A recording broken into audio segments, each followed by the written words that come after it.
17 বছর নিভু নিভু জ্বলতে থাকা বগুড়ার আরেকটি নাম শহীদ চান্দু স্টেডিয়াম। স্মারক বইয়ের পাতায় এটি ছিল টাইগারদের লাকি ভেন্যু। শ্রীলঙ্কাকে হারিয়ে যেখানে বিশ্বকে তাক লাগিয়ে দিয়েছিল বাংলাদেশ, সেই বগুড়ার শহীদ চান্দু স্টেডিয়াম আজ অবহেলা আর জরাজীর্ণতার প্রতিচ্ছবি। দীর্ঘ 16 বছরের বেশি সময় ফ্লাড লাইট জ্বলে না, নেই আধুনিক ড্রেনেজ ব্যবস্থাও। ফলে বৃষ্টি হলেই ম্যাচ পরিত্যক্ত হওয়া এখন নিয়মিত চিত্র। ক্রীড়া সংশ্লিষ্টরা বলছেন, উন্নয়ন এবং সংস্কারের কাজ শুরু করা হলে অন্তত 1.5 থেকে 2 বছর সময় লাগবে আন্তর্জাতিক ম্যাচ ফেরাতে। বগুড়া থেকে বিস্তারিত জানাচ্ছেন জজিব হোসেন প্রতীক।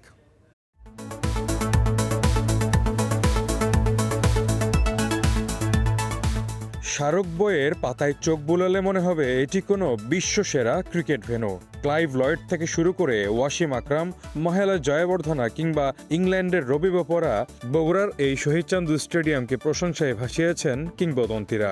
পাকিস্তানের কিংবদন্তি বোলার এবং সাবেক ক্যাপ্টেন ওয়াসিম আকরামের ভাষায় এটি ছিল একটি বিউটিফুল গ্রাউন্ড। আর ভারতের রবি শাস্ত্রী মুগ্ধ হয়েছিলেন এর উইকেট দেখে।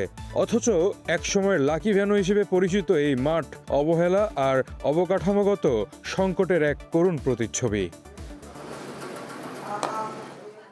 এই মাঠেই শ্রীলঙ্কার মতো পরাশক্তিকে হারিয়ে বিশ্বকে তাক লাগিয়ে দিয়েছিল বাংলাদেশ। আন্তর্জাতিক স্বীকৃতির পর 5টি ওয়ানডের 4টিতেই জয় আসায় এই মাঠটি হয়ে উঠেছিল টাইগারদের আশীর্বাদ। কিন্তু 16 বছর ধরে এখানে জ্বলে না ফ্লাড লাইটের আলো। সম্ভাবনা যেখানে আকাশচুম্বী, বাস্তবতা সেখানে নতুন সরকারের দিকে তাকিয়ে। দীর্ঘ বিরতির পর আফগানিস্তান অনূর্ধ্ব 19 দলের বিপক্ষে যুব সিরিজ দিয়ে প্রাণের স্পন্দন ফেরার কথা ছিল, কিন্তু আধুনিক পানি নিষ্কাশন ব্যবস্থা না থাকায় বৃষ্টিতে পরিত্যক্ত হয় দ্বিতীয় ওয়ানডে। NCL T20ও আলোর মুখ দেখেনি এই কারণেই। আমাদের এই বগুড়ার উইকেটটা সারা বাংলাদেশের ভিতর one of the best wicket, এরকম একটা উইকেট নাই। আমাদের বগুড়া শহীদ চান্দু স্টেডিয়ামে আবার ইন্টারন্যাশনাল ম্যাচ ফিরবে এবং হচ্ছে যে এখান থেকে আরও বগুড়া থেকে আরও ভালো ভালো প্লেয়ার হচ্ছে যে বের হবে। আন্তর্জাতিক মাঠ হিসেবে যদি এটাকে যদি পুনরায় আমরা আবার যদি দেখতে চাই, সেক্ষেত্রে আপনার ড্রেনেজ সিস্টেম এবং ফিল্টার সিস্টেমটা অবশ্যই আপগ্রেড করা উচিত। যখন আওয়ামী লীগ সরকার আসলো, তারপরের থেকে এখানে কোনো আন্তর্জাতিক খেলা নাই এবং কোনো সংস্কার নাই। রাজনীতি অঙ্গনে থাকুক, খেলাধুলা সরকার পরিবর্তন হোক আর সরকার থাক, যে সরকারই থাক, রাজনীতি মুক্ত ক্রীড়াঙ্গন। গত 13 এপ্রিল বর্তমান সরকারের ক্রীড়া প্রতিমন্ত্রী আমিনুল হক পরিদর্শনে গেছেন এই ভেন্যুটি। ফ্লাড লাইটের সংস্কার আর ড্রেনেজ ব্যবস্থার উন্নয়ন না হলে আন্তর্জাতিক ম্যাচ আয়োজন করা কি আদৌ সম্ভব, নাকি প্রতিশ্রুতিতেই থেকে যাবে 17 বছর অবহেলিত এই লাকি গ্রাউন্ড? খেলাধুলা যেটা ছিলই না, সেটা আগামী জুলাই থেকে শুরু হবে। তার পূর্বে এখানে যা সংস্কার, সেটি সংস্কার তারা করে দেবেন। আর আন্তর্জাতিক ভেন্যু জন্য যে আমূল একটা পরিবর্তন করতে হবে, সেই কাজটি তারা জুলাইয়ের পরে শুরু করবেন। ক্রিকেট প্রেমীদের প্রত্যাশা, 17 বছরের অন্ধকার ঘুচিয়ে আবার ফ্লাড লাইটের আলোয় আলোকিত হবে শহীদ চান্দু স্টেডিয়াম। জজিব হোসেন প্রতীক, স্টার নিউজ, বগুড়া।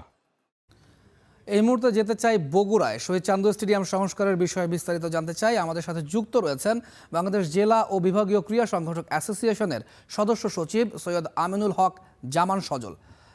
জনাব জামান সজল, নিশ্চয়ই আমাকে শুনতে পাচ্ছেন। বেশ কিছুদিন ধরেই আলোচনায় রয়েছে বগুড়ার শহীদ চান্দু স্টেডিয়াম। কিছুদিন আগেও ক্রীড়া প্রতিমন্ত্রী পরিদর্শনে গিয়েছিলেন, তিনিও আশ্বাস দিয়েছেন। সেখানকার সংসদ সদস্য যিনি আছেন তিনিও বলছেন অতি দ্রুতই কাজ শুরু হবে। আসলে এসব আশ্বাসের সঙ্গে বাস্তবতার মিল কতটুকু দেখছেন? ধন্যবাদ আপনাকে। আসলে আমাদের বর্তমানে যে আমাদের মন্ত্রী মহোদয় অলরেডি আমাদের এখানে শহীদ চান্দু স্টেডিয়ামটা উনি ভেন্যু পরিদর্শন করে গিয়েছেন।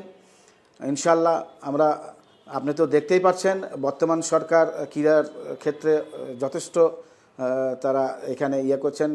এবং আমি মনে করি বিগত সরকারের আমলে আমরা বগুড়া শুধু শহীদ চান্দুর খেলার জগতে না, আমরা প্রত্যেকটা সেক্টরেই আমরা বৈষম্যের শিকার হয়েছিলাম। তো ইনশাল্লাহ আশা রাখি একটা সুসময় এসেছেন। আমাদের প্রধানমন্ত্রী মাননীয় জনাব তারেক রহমান, উনি আমাদের বগুড়ার সন্তান, উনি আমাদের বগুড়ার উন্নয়নে যা যা কিছু করা দরকার উনি আশ্বাস দিয়েছেন আমরা করবেন, তথা সারা বাংলাদেশ সহ আমাদের বগুড়াতেও করবেন। তো আমরা আশা রাখি ইনশাল্লাহ এবার আমরা আন্তর্জাতিক এই শহীদ চান্দু স্টেডিয়ামকে আন্তর্জাতিক ভেন্যু হিসাবে আমরা স্বীকৃতি পাবো।